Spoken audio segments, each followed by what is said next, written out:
I didn't listen. I fucking didn't listen.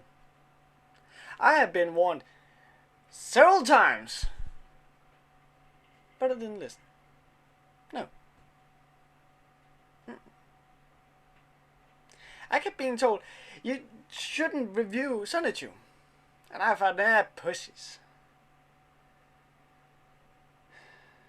And here we are. 3 left. This is shit. This is honest to God shit. I have never, ever encountered anything like this.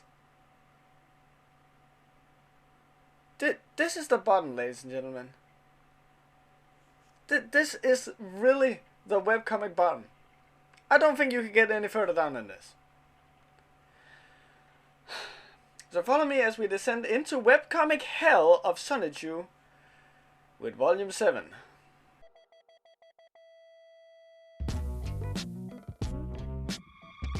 Okay, so credit where it's due. This cover isn't all that bad. I'm serious here.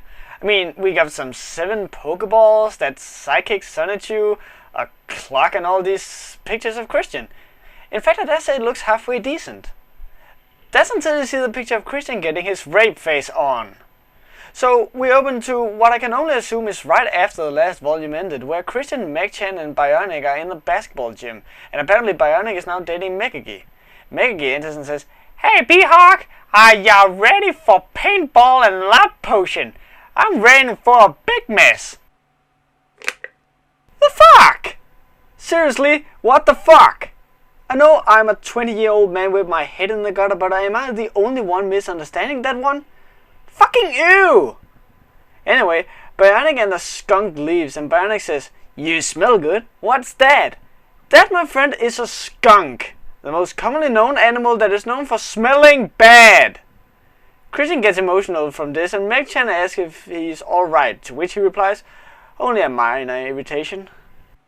I seem to recall someone's sister being caught in a magic mirror, which apparently was devastating for Christian to deal with. Yeah. So Christian apparently returns home and asks what the news are on the crystal balls. "My 2 balls!" And Sonichu says that the crystal ball may have gone back in time. Okay, how the fuck did you come to that conclusion? No, seriously, how? I wanna fucking know. Not even fucking Sherlock Holmes could come with that theory. So the psychic Sonichu starts air-groping Christian, and somehow from a very weird drawing gets enough information to say, "Approximately November 13, 1996, during a scheduled basketball practice at 2:31:29, the crystal bonked Christian Weston Chandler on his head at the exact moment that locker slammed open in his imagination." Dude, that's not an approximate time. That's pretty fucking exact. That's crazy. At best, that's only a random access guess. No. I guess it would be something like, I don't know, the 90s? Christian is pretty certain that the Sonichu is correct. "I remember being struck on my old bean as I imagined Mighty reclining against the locker as the situation was read from a Fear Street novel from my favorite author R.L. Stein. At the moment, fucking hell, no need to go into so much detail, dude. I feel as silly as the time that I temporarily gained weight, became stupid, and went to watch television at Ghost Command."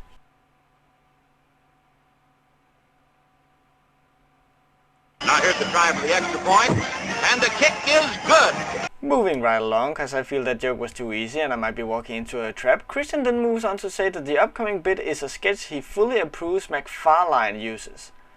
What we then get is a Peter Griffin-looking Christian who enters this, I guess.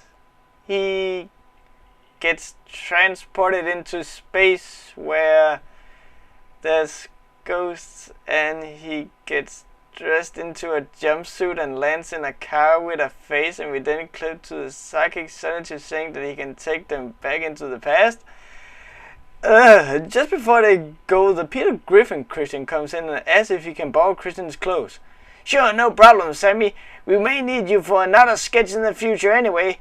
Your medal was not only built bigger than the original, while it was painted with the legal words on the back. It lacks the additional writing and symbol. so there is no mistaking yours for mine. Oh my god, who the hell cares? So they go back in time, and why is Christian wearing glasses all of a sudden? Anyway, they're told that they cannot be seen by the outside world, yet this chick, the first person they meet, seems to have no problem spotting them at all. And hey, it's now time for a commercial. You know what that means. If you wanna be having for the rest of your life, just to make a friend, give them your right. So for my personal point of view, get another girl to marry you. We return to Christian and Sonichu being in the sphere with the psychic Sonichu as they discuss time travel. I'll spare the boring stuff and just say they build it all on shit from Futurama. Eventually they hit the right date and time, and what the fuck is this shit now? Wore glasses since Groundhog Day in 1998. Then how come he hasn't worn them up to this point? Contacts? In that case, why isn't he wearing them now? Christian from the past bumps into his city friend Joe, who've just had an awful date. This is right. And this is, I think you'll agree, disastrous. So the Pokeball appears, and I really wish I could tell you just what the fuck is going on, but I ain't got a clue as always. It hits Christian's head, and I think this makes him come up with Bionic. And after that we clip to Beavis and Butthead? Why? I don't know, I'm so confused. So I think they're heading back forward in time, and as they stop it's so abrupt that Christian flies out of the ball? I'm really guessing here. I simply got nothing. Nothing at all. Sonichu and the psychic Sonichu returns home, and neither of them seems to care or notice that Christian is gone, and I swear this is true. Sonichu straight out says he's going to have sex with Rosechu. You know, his sister! They finally realize that, hey, that dude in the striped shirt who makes horrible puns is no longer there. And the psychic Sonichu says that the Pokeballs must have caused Christian to fly out of the sphere and into time warp. Even Doctor Who would at this point say this comic is, indeed, tripping balls. So, with Christian being caught in a time warp, most likely going to be shredded into pieces scattered over various time periods, how does his son react? Why, he of course decided that nothing was so important that it should stop him from having a date with Rosechu. And not a single fuck was given that night. Well, at least his secretary Allison can handle the city decisions, but I just don't know how his family will cope with the pain of temporary loss, and I worry how the defense forces can deal with the possible invasions from a number of villains. So, what, they're at war now? Do you ever get that feeling that while we are following all this shit with Christian, something far more cool and entertaining is going on somewhere else? And so they hug. Aww. Let's go back to our place and do our thing!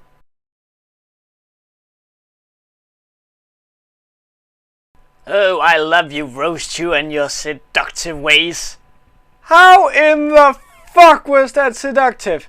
That was so little seductive that I need a fucking rape whistle just to read that sentence again. Ugh. We clip to Jacorbistan, or whatever the fuck the place is called, where the evil mage dude thingy Scott Palazzo is sitting having a meeting with everyone we met up to this point, including something that belongs in a Silent Hill game. And then there's this chick.